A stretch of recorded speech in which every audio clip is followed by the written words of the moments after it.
Hello everyone, today we will continue our discussion with this hard water and soft water classification.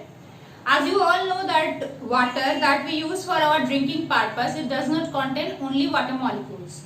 It contains some other dissolved salt as well. Now depending on the type of the dissolved salt and the quantity of the dissolved salt, we are classifying the water as soft water and the hard water.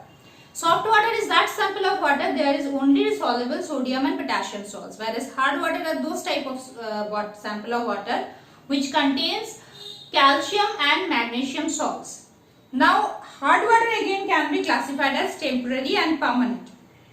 Temporary hard waters are those which contains basically bicarbonates of calcium and magnesium. Of course they are soluble, and permanent hard water are those which contain soluble chlorides and sulfates of calcium and magnesium.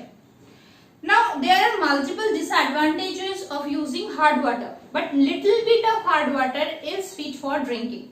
But too much hard water can create problem in our health. So little bit of hardness is needed, that because of those salts are important or required for our health. Now other disadvantages of hard water is we cannot use this hard water in laundries, and especially in the boilers, in the factories boilers, when the water is every time getting boiled, and if the hardness is too high, the insoluble compounds gets deposited at the bottom of the boiler, forming a scales of that insoluble salts. What happens? The layer created, now the contact of the heat with the water next time, that becomes difficult due to the insoluble salt layer. So more amount of fuel is needed. It needs more time, more fuel to get boiled of the sample of water, as long as we are using that boiler without washing. And every time washing or cleaning in the factories is not possible. That creates problem. Also in the leather industries, in the cloth industries, using of hard water is generally avoided because of the similar reason. Stain may generate. But then also little bit of hardness is important for our health, little bit. But at the areas where the hardness, the water available is hard, is generally converted, or the hardness is removed and then it is used further. So if it is temporary hard water, like it contains calcium bicarbonate or magnesium bicarbonate, just by boiling you can get, or you can get rid of this hardness. How? When you are boiling, then the soluble calcium bicarbonate gets heated and forms insoluble calcium carbonate. So once the insoluble calcium carbonate is formed, you can filter it.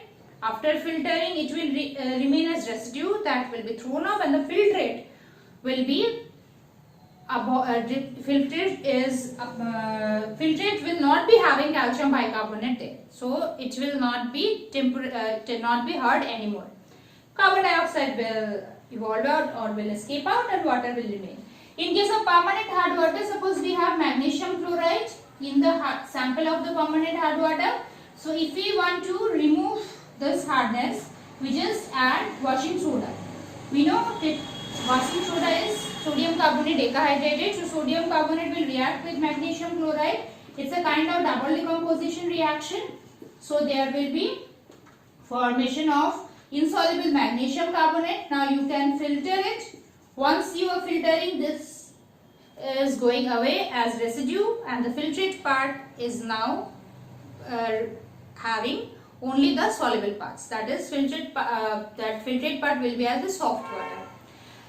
It's out of soluble magnesium chloride or calcium chloride it is having.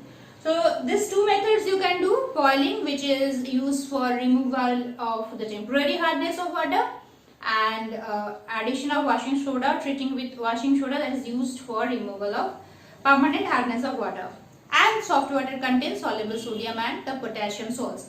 Now difference between hard and soft water, that as hard water contains, dissolves these salts, generally the soaps does not lather.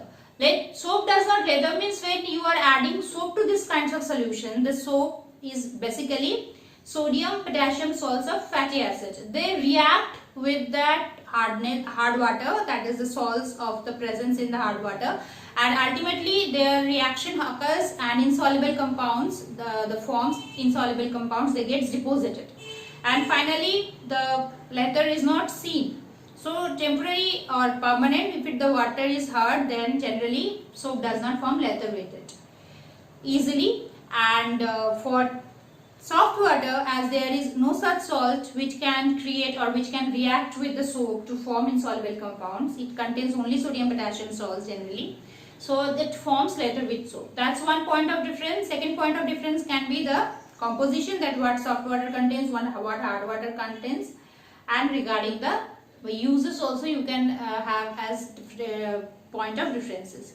So that's about the water part. Now from the water part we have different kinds of questions that may come, starting from give reason, reaction observations, examples of efflorescence, derivations, those reactions like some reactions of water, like sodium you are dropping in water, magnesium you are dropping in water. These were there in class 8, means whatever you had in class 8 in water chapter, exactly that is there in class 9.